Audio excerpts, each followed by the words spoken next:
Assalamualaikum warahmatullahi wabarakatuh. Perkenalkan, kami dari kelompok 2 yang beranggotakan saya sendiri Deden Solihuddin Sempurna dengan NPM A101800009. Lalu di sebelah saya ada Perkenalkan, nama saya Anissa Nur Oktaviani dengan nomor NPM A101703774 yang akan menjelaskan 2 jurnal internasional dengan tema manajemen kualitas dan alat kualitas. Di sini saya akan menjelaskan salah satu jurnal internasional dengan judul Pemanfaatan Alat Kualitas, Apakah Sektor dan Ukurannya Penting. Jurnal internasional ini ditulis oleh 3 penulis. Yang pertama ada Luis Fonseca, yang kedua ada Ivanda Lima, dan yang ketiga ada Manuela Silva. Jurnal tersebut dirilis pada tanggal 8 Juni 2015. Latar belakang permasalahan jurnal ini: pertama, karena lingkungan persaingan yang semakin kompleks dan menantang, sehingga banyak organisasi atau perusahaan yang telah mengadopsi sistem manajemen mutu seperti ISO 9001, seri standar internasional atau model keunggulan bisnis. Jadi, si model ini tuh udah digunakan lebih dari 1 juta orang dengan sistem manajemen bersertifikat ISO 9001 hampir di seluruh dunia. Sehingga penulis ingin mengetahui seberapa pentingkah pemanfaatan alat kualitas tersebut. Tujuan penelitian ini adalah untuk mengetahui pengetahuan baru tentang penggunaan tools kualitas untuk sektor dan ukuran perusahaan yang berbeda dan mengidentifikasi peluang untuk penggunaan alat kualitas yang lebih intensif. Literatur dari jurnal ini adalah penggunaan alat berkualitas dan relevansi teknik untuk pemecahan masalah yang efektif dan perbaikan berkelanjutan. Studi ini sudah dilakukan terhadap 106 perusahaan bersertifikat ISO di Spanyol dan menyimpulkan bahwa teknik dan alat dapat berkontribusi pada peningkatan level TQM asalkan ada komitmen manajemen yang memadai yang mengarah pada kinerja perusahaan untuk menjadi lebih baik. Alat kualitas sendiri memiliki fungsi yang jelas dan diterapkan dengan sendirinya, sedangkan teknik kualitas adalah sekumpulan alat memiliki aplikasi yang lebih luas.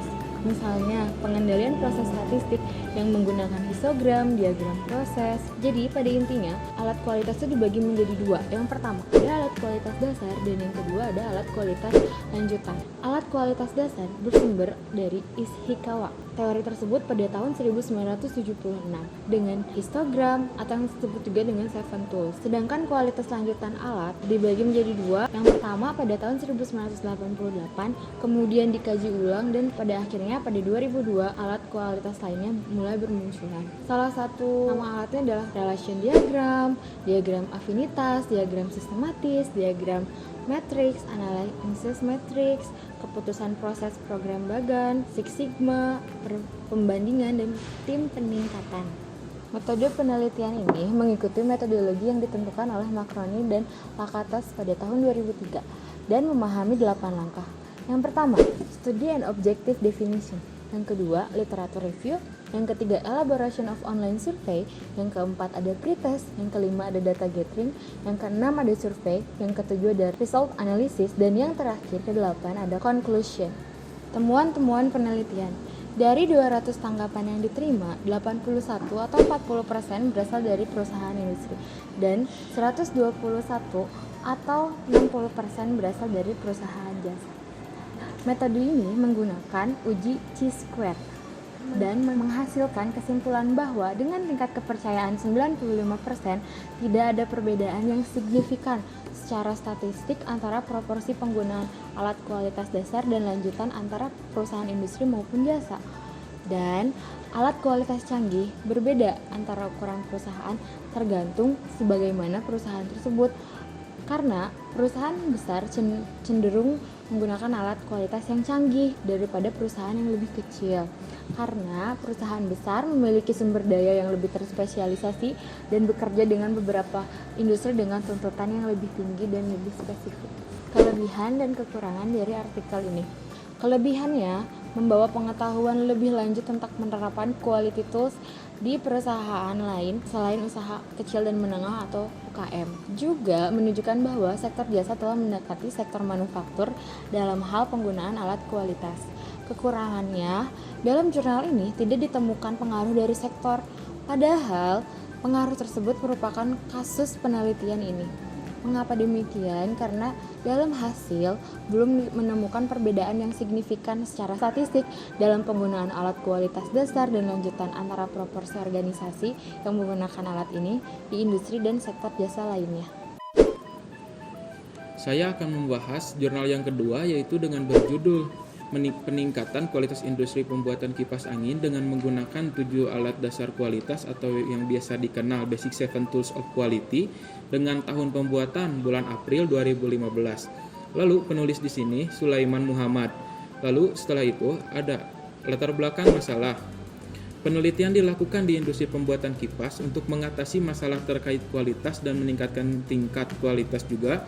Perusahaan juga menerapkan 7 alat dasar kualitas atau 7 Tools of Quality yang diimplementasikan dalam berbagai langkah proses produksi untuk menentukan masalah, mengukur dampaknya, mencari tahu akar penyebab, dan menghilangkan untuk memastikan produksi item yang tidak rusak. Studi kasus dilakukan di Vectofen, Gujarat, Pakistan yang mengkhususkan diri dalam pembuatan semua jenis kipas langit-langit. Tujuan penelitian di jurnal ini, 1. Untuk menghilangkan semua masalah di perusahaan untuk memastikan proses manufaktur yang sempurna. Lalu yang kedua, untuk meningkatkan kualitas produk agar bisa bertahan di dalam pasar kompetitif. Literatur pada jurnal ini, yaitu studi ini menemukan bahwa ada 5 jenis cacat yang terjadi dalam proses pembuatan kipas angin, yaitu 1. Perbedaan antara ukuran pita atas dan pita bawah atau upper and lower ribbon atau ULR. Lalu yang kedua, panjang down rod atau disingkat jadi DR. Yang ketiga, variasi ukuran kanopi atau vise. Yang keempat, blade flange undersize atau BF. Yang kelima, pita baja di atas ukuran SR atau C-ribbon. Sehingga tujuan perusahaan yaitu menghilangkan semua masalah dan untuk memastikan proses manufaktur yang sempurna untuk mencapai tujuan tersebut. Maka menggunakan 7 Tools of Quality atau 7 alat dasar kualitas yang diimplementasikan. Berikut 7 Tools of Quality. Yang ke-1 ada flowchart, diagram alir. Yang kedua ada check sheet, lebar cek. Yang ketiga ada Pareto chart, diagram Pareto. Yang keempat ada histogram. Yang kelima ada cause and effect diagram atau diagram sebab dan akibat. Yang keenam ada sketcher diagram, diagram sebar. Yang ketujuh ada control chart atau bagan kontrol. Selanjutnya metode penelitian. Metode penelitian di jurnal ini menggunakan metode DMAIC, adalah teknik yang paling terkenal dan banyak digunakan melalui alat kualitas dapat diimplementasikan dalam proses industri. Selain itu, DMAIC adalah cara sistematis untuk memperbaiki proses dengan mengidentifikasi masalah, kemudian mengukur dampaknya, memeriksa mengapa masalah itu terjadi, kemudian memperbaiki proses yang menghilangkan masalah, dan pada akhirnya mengontrol proses agar tidak ada lagi masalah yang terjadi. Metodologi DMAIC yang terdiri dari 1. Define atau penjelasan, 2. Measure atau pengukuran, 3. Analis atau analisa, 4. Improve atau perbaikan, 5. Kontrol atau pengontrolan. Selanjutnya ada temuan penelitian. Temuan penelitian dari jurnal tersebut sebagai berikut. 1. Dengan menggunakan 7 Tools of Quality di perusahaan Vectofen, mendapatkan hasil sebagai berikut. Yang pertama, diagram alir yang menghasilkan cacat hanya ada di bagian manufaktur. Yang kedua, periksa lembar yang menghasilkan kategori cacat sesuai besarnya. Yang ketiga, diagram Pareto yang menghasilkan 80% masalah telah jatuh tempo ke URL dan DR. Yang keempat, histogram yang menghasilkan variasi maksimum. Yang kelima, penyebab dan akibat yang menghasilkan mencari tahu akar penyebab dari masalah utama. Yang keenam, diagram sebar yang menghasilkan korelasi yang kuat antara variabel. Lalu temuan kedua yaitu penghapusan cacat dari diagram kendali proses manufaktur yang diimplementasikan untuk memastikan bahwa proses sekarang terkendali. Yang ketiga, 95% masalah industri terkait kualitas dapat diselesaikan hanya dengan menerapkan 7 alat dasar kualitas atau 7 Tools of Quality. Kelebihan dari jurnal tersebut adalah menambah pengetahuan tentang 7 Tools of Quality yang diimplementasikan kepada salah satu perusahaan besar yang berfokus pada pemproduksian kipas. Lalu, manfaat yang dapat diambil pada jurnal tersebut untuk penelitian skripsi adalah sebagai referensi yang membuat proposal penelitian dan mengetahui tahap demi tahap pembuatan proposal penelitian, sehingga dalam penulisan proposal penelitian skripsi nanti, data dan informasi menjadi relevan dan jelas. Sekian dari kelompok kami. Apabila ada kesalahan, mohon dimaafkan karena kita masih dalam tahap proses pembelajaran. Wassalamualaikum warahmatullahi wabarakatuh.